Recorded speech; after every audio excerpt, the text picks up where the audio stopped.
राष्ट्रप्रवाह Vidarbha news में आप सभी का स्वागत है। मैं मनन व्यास और आज की देखते हैं ताजा खबर। जादू टोने के संदेह में मेलघाट के चिकलदरा तहसील के रेटियाखेड़ा गांव की एक 77 वर्षीय महिला की बेरहमी से पिटाई करने और उससे चप्पल का हार डालकर गांव पे घुमाने का चौंकाने वाला मामला सामने आया है। उसके शरीर को गर्म सलाखों के चटके दिए गए। मेलघाट में अमानवीय अत्याचार की घटना पिछले 30 दिसंबर को हुई थी। पीड़िता का बेटा और बहू रोजगार के लिए गाँव से दूर रहते हैं। इस घटना की जानकारी उन्हें 4 जनवरी को हुई। इसके बाद पिछले शुक्रवार को पीड़ित महिला अपने परिवार के साथ कलेक्टर कार्यालय पहुंची और शिकायत दर्ज कराई। फरियादी ने पुलिस थाना पहुंचकर शिकायत दी थी, परंतु सिर्फ मारामारी की शिकायत दर्ज की गई थी। पीड़ित परिवार के सदस्यों का कहना है कि पुलिस में शिकायत दर्ज कराने के बावजूद न्याय नहीं मिलने पर उन्हें कलेक्टर कार्यालय आना पड़ा। 30 दिसंबर को बुजुर्ग महिला रेटियाखेड़ा स्थित अपने घर में अकेली थी। सुबह सुबह वो घर से बाहर निकली तो पड़ोस में रहने वाले एक दंपति ने उसे पकड़ लिया। दंपति का आरोप था कि पीड़ित वृद्ध महिला हमारे घर के आसपास जादू टोना करती थी, तभी एक शख्स ने उसकी डंडे से पिटाई कर दी। शिकायत में कहा गया है कि अन्य लोगों ने उन्हें लात घूंसों से पीटा, उसके सिर पर घंटरी बांधकर गांव में घुमाया गया, बाद में उन्हें गांव से निकाल दिया गया। इस मामले में आरोपियों के साथ गांव के पुलिस पाटिल भी शामिल थे। पीड़ित महिला अपने बेटे बहू के साथ शुक्रवार को अमरावती पहुंची और कलेक्टर में शिकायत दर्ज कराई। शिकायत की एक प्रति राज्य महिला आयोग, पुलिस महानिरीक्षक, पुलिस अधीक्षक और धारने के उपविभागीय अधिकारियों को भी भेजी गई। इस मामले में अभी तक कोई केस दर्ज नहीं किया गया है। जिलाधिकारी सौरभ कटिया ने कहा है कि मामले की जांच कर सख्त कार्रवाई की जाएगी। 2013 में राज्य सरकार ने जादू टोना, मानव बलि और काले जादू के खिलाफ एक कानून पारित किया। इस अधिनियम में 12 धाराएं हैं। हालांकि ये घटनाएं रुकी नहीं है। अंधविश्वास के नाम पर महिलाओं की प्रताड़ना हो रही है, जिससे अब जिला प्रशासन तथा पुलिस प्रशासन इस घटना को कितनी गंभीरता से लेता है, इस और अंधश्रद्धा निर्मूलन के कार्यकर्ताओं का ध्यान है। महाराष्ट्र में सेलिब्रिटी गांव के सरपंच या आम जनता सुरक्षित नहीं है। पुलिस सरकार के इशारे पर काम करती है। पुलिस ने अभी तक आरोपियों को गिरफ्तार नहीं किया है। यह फडणवीस सरकार की विफलता है। कांग्रेस के प्रदेश अध्यक्ष नाना पटोले ने आलोचना की। वे शनिवार को अपने नागपुर स्थित आवास पर पत्रकारों से बात कर रहे थे। राज्य में हालात बेकाबू हो गए हैं और अपराधियों को पुलिस का कोई डर नहीं रह गया है। अपराधियों की मानसिकता है कि हमारा कोई कुछ नहीं बिगाड़ सकता। पटोले ने कहा कि राज्य में कानून व्यवस्था के लिए सिर्फ गृह मंत्री ही जिम्मेदार नहीं है। अगर कैबिनेट में 65% मंत्री भ्रष्ट है तो इसमें अलग तस्वीर क्या होगी। मसजोग के सरपंच संतोष देशमुख की हत्या और परभणी के सोमनाथ सूर्यवंशी की पुलिस पिटाई से मौत को जाति की धर्म से जोड़ना गलत है। भाजपा गठबंधन सरकार द्वारा मराठा ओबीसी विवाद पैदा किया गया और लोगों के बुनियादी मुद्दों को दरकिनार कर दिया गया। कृषि उपज का दाम नहीं मिल रहा है, किसानों की आत्महत्याएं बढ़ रही है, किसान कर्जदार है, युवा बेरोजगारी की मार झेल रहे हैं, महंगाई आसमान छू रही है। ये मुद्दे अहम है। नाना पटोले ने यह भी कहा कि सभी को जाति और धर्म के विवाद में पड़े बिना सरकार के खिलाफ आवाज उठानी चाहिए। हे जे प्रकार महाराष्ट्रात घडते आहेत त्याला एखाद्या धर्माच्या किंवा जातीच्या आधारावर नेऊ नका, अशी आमची विनंती आहे। ही जी काही मानसिकता या सरकारची आहे, या मानसिकतेलाच आता सत्तेतून बाहेर काढणं हाच महाराष्ट्राच्या लोकांच्या हातात एकमेव शस्त्र आहे आणि त्याच्या आधारावरच ह्या सगळ्या गोष्टी व्हाव्यात। कारण की आज महाराष्ट्रामध्ये याच सरकारने मराठा ओबीसी एक वाद निर्माण केला। आता ओबीसी मराठा वाद निर्माण केल्यानंतर महाराष्ट्रातली काय परिस्थिती झाली की मूळ मुद्दे जे जनतेचे होते, त्या शेतकऱ्यांच्या शेतीचा मालाला भाव मिळू शकला नाही। शेतकरी मोठ्या प्रमाणात आत्महत्या करत होता। शेतकरी हे कुठल्या एका जाती धर्माचा नसतो, शेतकरी हा सगळ्याच जाती धर्माचा असतो। त्यामुळे अनेक शेतकरी आज आत्महत्या केलेली असेल तर त्याच्यामुळे या अन्नदात्याचा ज्या पद्धतीनं त्याच्या शेतीच्या मालाला भाव न मिळाल्यामुळे तो कर्जबाजारी झाला। हे मुद्दे आमच्यासाठी महत्त्वाचे आहेत। बस स्टेशन पर भीड़ के बीच से रास्ता बनाते हुए मां अपने 2 साल के बच्चे के साथ बस के पास पहुंची। वह झटके से बस में चढ़ जाती है। सीट पर बैठते ही वह चौंक जाती है क्योंकि उसका पर्स चोरी हो गया है।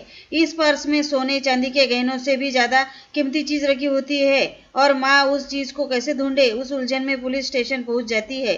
पुलिस शिकायत दर्ज करती है। पर्स से एक श्रवण यंत्र चोरी हुआ है जिसकी कीमत करीब 5 लाख रुपए है। अब पुलिस के सामने इस हियरिंग एड को ढूंढने की चुनौती है। फिलहाल सोशल मीडिया पर एक अपील प्रसारित की गई है। इसमें यदि किसी को यह श्रवण यंत्र मिले तो शहर कोतवाली पुलिस से संपर्क करने का अनुरोध किया गया है, क्योंकि यह श्रवण यंत्र उस 2 साल के बच्चे के अलावा किसी और के काम नहीं आता। पूजा स्वप्निल खड़से 13 जनवरी को अपने गृहनगर लौटने के लिए अमरावती सेंट्रल बस स्टेशन पहुंची थी। उस वक्त उनका 2 साल का बेटा एकांश भी उनके साथ था। एकांश को श्रवण हानि का पता चलता है।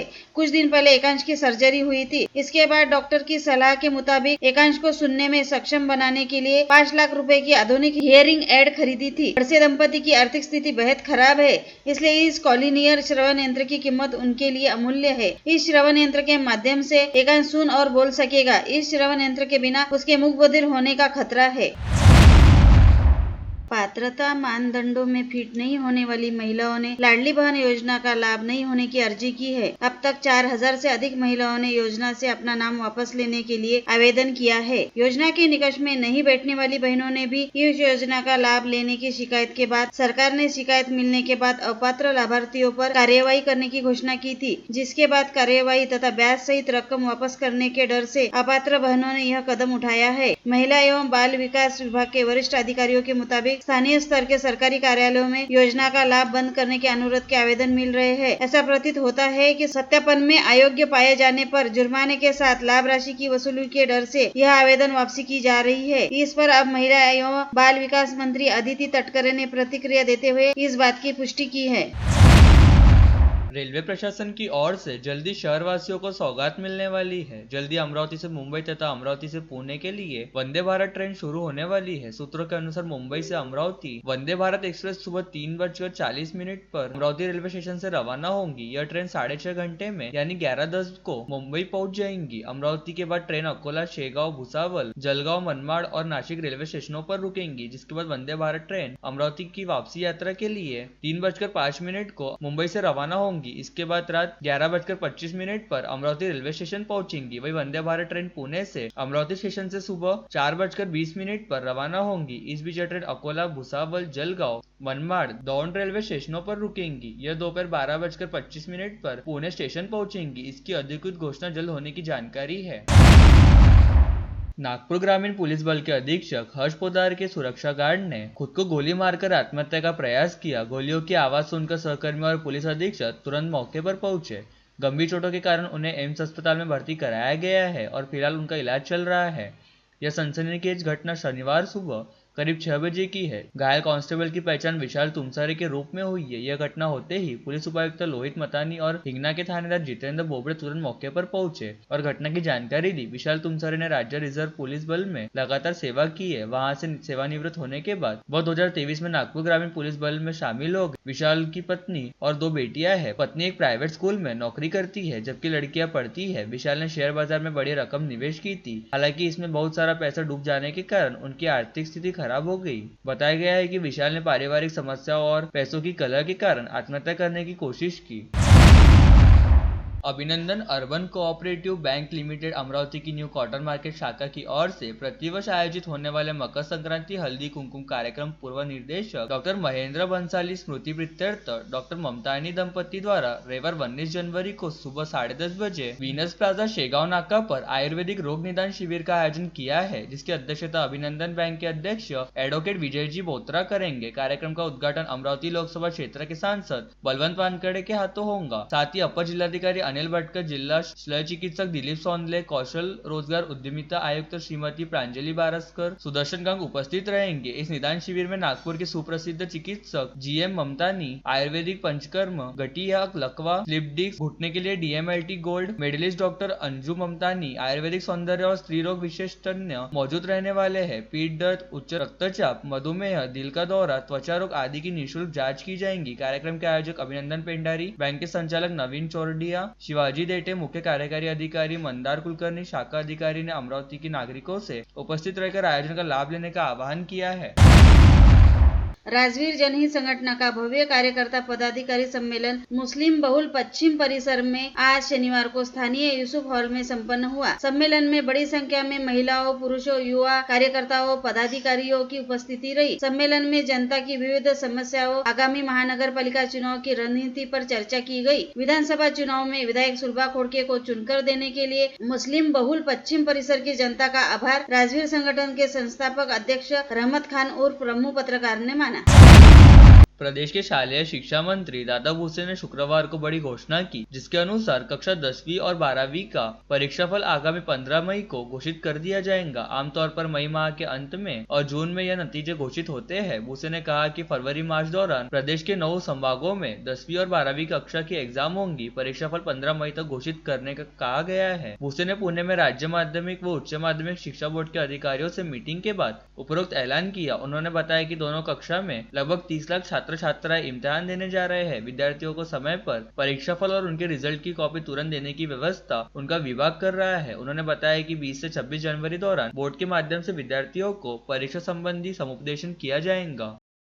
स्वामित्व योजना से गांवठान की जमीन मूल मालिक के नाम पर होने वाली है। इसके लिए भूमि अभिलेख विभाग ने परिश्रम किया है। इस योजना से ग्रामीण जनजीवन को मजबूती मिलेगी, ऐसा जिलाधिकारी सौरभ कटियार ने कहा। जिला नियोजन सभागृह में जिला स्तरीय स्वामित्व योजना से सनद वितरण का कार्यक्रम संपन्न हुआ। इस अवसर पर विधायक प्रताप अड़सर, भूमि अभिलेख के उप संचालक डॉक्टर लाल सिंह मिसाल, उप मुख्य कार्यकारी अधिकारी बाला साहेब बयास, जिला भूमि अभिलेख अधिकारी महेश शिंदे उपस्थित थे। जिलाधिकारी सौरभ कटियार ने कहा कि स्वामित्व योजना से एक अच्छा काम हुआ है।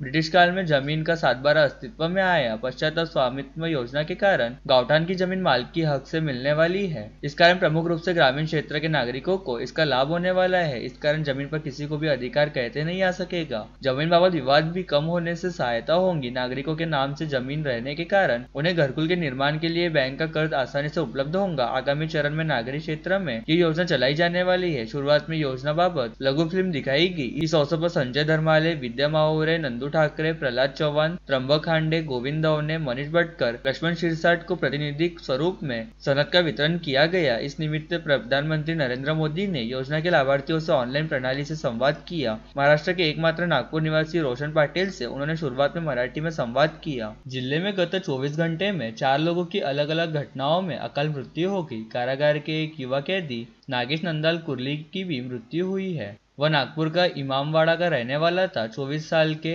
नागेश की लाश पीएम और जरूरी कागजी कार्रवाई कर उसकी मां लक्ष्मीबाई तथा बहन के हवाले किया गया। फैजपुरा पुलिस ने इस मामले में अकस्मात मृत्यु का केस दर्ज किया है। दूसरी घटना में 20 साल की युवती ने घर में ही फांसी लगा ली। उसका नाम आकांक्षा श्रीधर कामले है। फैजपुरा पुलिस ने उसकी मां की शिकायत पर अकस्मात मौत का केस पंजीबद्ध किया। प्रबुद्ध मंडल गली नंबर 2 फैजपुरा में योगेश लोखंडे के घर में कामले परिवार किराए से रहता है। आकांक्षा ने 17 जनवरी छत की पटली को ओढ़नी बांधकर फांसी लगा ली। उसे फांसी लगा देख पास पड़ोस के लोगों ने अस्पताल लेकर दौड़े। तीसरी घटना एमआईडीसी के हकीम आयुर्वेदिक फैक्ट्री में हुआ। हकीमुद्दीन अजगर अली बगरसवाला की मृत्यु हो गई। 2 दिन तक किसी को पता भी न चला। उनकी पत्नी लगातार फोन से संपर्क करने का प्रयत्न कर रही थी। फिर उन्होंने इजामुद्दीन अकबर अली सैफी को फोन लगाकर सूचना दी कि हकीमुद्दीन का फोन नहीं लग रहा है और वे फोन उठा नहीं रहे हैं। उन्होंने एमआईडीसी स्थित घर जाकर देखा तो कमरे की बत्ती गुल थी। दरवाजे का ताला तोड़कर देखा तो शव पड़ा था। चौथी घटना में आदर्श नगर रेलवे ट्रैक के पास 41 वर्ष का कृष्णा हिम्मतराव प्रांजले ट्रेन से कटने से मारा गया। उनकी पत्नी की शिकायत पर पुलिस ने मर्ग दाखिल किया है। गांव से लेकर देश तक के विकास में समाज का बहुत बड़ा योगदान होता है। इसलिए समाज के विकास के लिए जो भी संभव होगा उन सभी मामलों को प्राथमिकता से किया जाएगा। मृदा एवं जल संरक्षण मंत्री संजय राठौड़ ने कहा कि सार्वजनिक कार्यों के माध्यम से समाज का ऋण चुकाने का प्रयास किया जा रहा है। वे बोडना में चापालाल महाराज की पुण्यतिथि समाज मंदिर के लोकार्पण समारोह और नागरिक सत्कार समारोह में बोल रहे थे। इस अवसर पर विधायक बाबू सिंह महाराज, सुनील राणा, आशीष धर्माले, श्याम देशमुख, दिलीपराव ठाकरे, देवानंद चौहान व अन्य उपस्थित थे। मंत्री श्री राठौड़ के अनुसार बंजारा समाज देश और प्रदेश में विभिन्न क्षेत्रों में अग्रणी है। समाज को सही दिशा देने के लिए सरकार के प्रतिनिधि के रूप में कार्य करना, समाज के छोटे छोटे वर्गों तक पहुंचकर उन्हें जागरूक किया जा रहा है। और लेटेस्ट न्यूज देखने के लिए राष्ट्र